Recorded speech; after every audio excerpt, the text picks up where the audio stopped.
दोस्तों, राम मंदिर बन के तैयार हो चुका है। अयोध्या दुल्हन की तरह सज गई है। रामलला की मूर्तियां बन के तैयार हैं। प्राण प्रतिष्ठा की विधि तय हो चुकी है। अब बस इंतजार है तो सिर्फ 22 जनवरी का, जब 500 सालों के संघर्ष के बाद रामलला अपनी जन्मभूमि पर बने इस भव्य मंदिर में विराजमान होंगे। हर तरफ खुशी का माहौल है और दुनिया की नजर अयोध्या पर है। लेकिन अब सवाल आता है कि मूर्तिकारों द्वारा बनाई गई 3 मूर्तियों में से रामलला की कौन सी मूर्ति गर्भगृह में विराजमान होगी? कब बनेगी अयोध्या में प्रभु श्री राम की दुनिया की सबसे ऊंची प्रतिमा? और अयोध्या में कैसा हुआ चमत्कार जिसे देख दुनिया हुई हैरान? जानेंगे इस वीडियो में। लेकिन उससे पहले एक सनातनी होने के नाते वीडियो को लाइक करने के साथ कमेंट में जय श्री राम जरूर लिखें। 3 मूर्तियां, 3 कलाकार और 5 साल की मेहनत। मंदिर के गर्भगृह में विराजमान होंगे श्वेत रामलला या फिर श्याम वर्ण के रामलला। अयोध्या में भगवान राम के बाल स्वरूप की 3 मूर्तियां बनकर तैयार हैं। तीनों को अलग अलग मूर्तिकारों ने बनाया है। पहली मूर्ति गणेश भट्ट ने बनाया है और दूसरी मूर्ति सत्यनारायण पांडे ने और तीसरी मूर्ति अरुण योगीराज ने बनाई है। फिलहाल तीनों मूर्तियों को अयोध्या के कार सेवकपुरम में रखा गया है और इन तीनों मूर्तियों को जांच परख कर रामलला की एक मूर्ति को मंदिर के गर्भगृह में विराजमान करके पूजा अर्चना की जाएगी और 17 जनवरी से रामलला को अयोध्या भ्रमण पर ले जाया जाएगा और 22 जनवरी के दिन रामलला मंदिर के गर्भगृह में विराजमान हो जाएंगे। इन तीनों मूर्तियों के आकार समान हैं, जिनमें 5 वर्षीय रामलला धनुष बाण लिए खड़े हैं और खास बात यह है कि मंदिर के गर्भगृह में रामलला के प्रतिमा के साथ सीता मैया की मूर्ति नहीं होगी,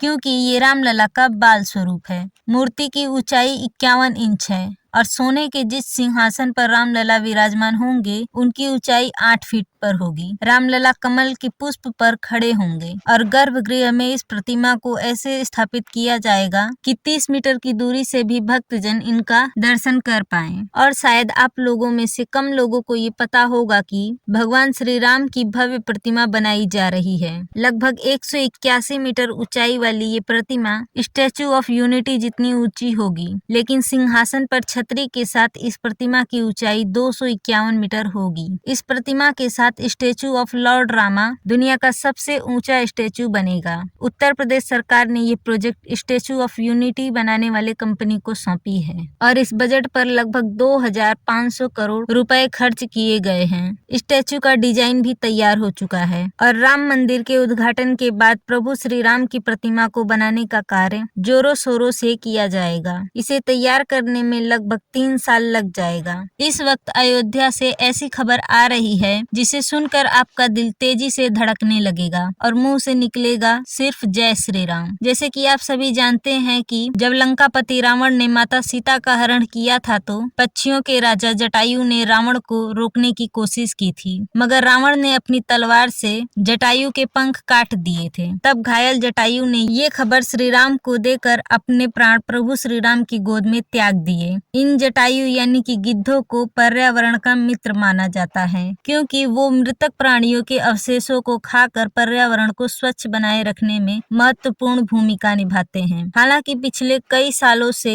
गिद्धों की संख्या काफी कम हो और उनको लुप्त प्रजातियों के पक्षियों में शामिल किया गया है। लेकिन आपको जानकर हैरानी होगी कि रामलला के प्राण प्रतिष्ठा के अचानक से अयोध्या के मलिकपुर के जंगलों में गिद्धों का कई झुंड आ पहुंचा है और पिछले कई दिनों से इसी जंगलों में रहने लगे हैं, मानो जटायु के रूप में प्रभु श्री राम का स्वागत करने आए हों। इन गिद्धों का दर्शन करके वहां के लोग एक अलग ही खुशी की लहर महसूस कर रहे हैं। इसके अलावा न सिर्फ गिद्ध, बंदर और भालू जैसे प्राणी भी अयोध्या में बहुत देखने को मिल रहे हैं। राम मंदिर पहुंचा श्रद्धालुओं की तरफ से हजारों तोहफे, कोई लाया अभिषेक के लिए पवित्र जल तो किसी ने भेंट किया अपने जीवन का सबसे बड़ा आविष्कार। दोस्तों, राम नगरी अयोध्या में प्रभु श्री राम की प्राण प्रतिष्ठा की तैयारी जोरों शोरों से चल रही है। अयोध्या को दुल्हन की तरह सजाया जा रहा है। हर तरफ सिर्फ खुशी का माहौल है और पूरी दुनिया की नजर अयोध्या पर टिकी हुई है। दोस्तों, अगर आपको ये वीडियो अच्छा लगा हो तो वीडियो को लाइक कर दीजिए। अभी तक चैनल को सब्सक्राइब नहीं किया हो तो सब्सक्राइब कर दीजिए और अपने दोस्तों के साथ शेयर जरूर करिएगा। और वीडियो देखने के लिए बहुत बहुत धन्यवाद।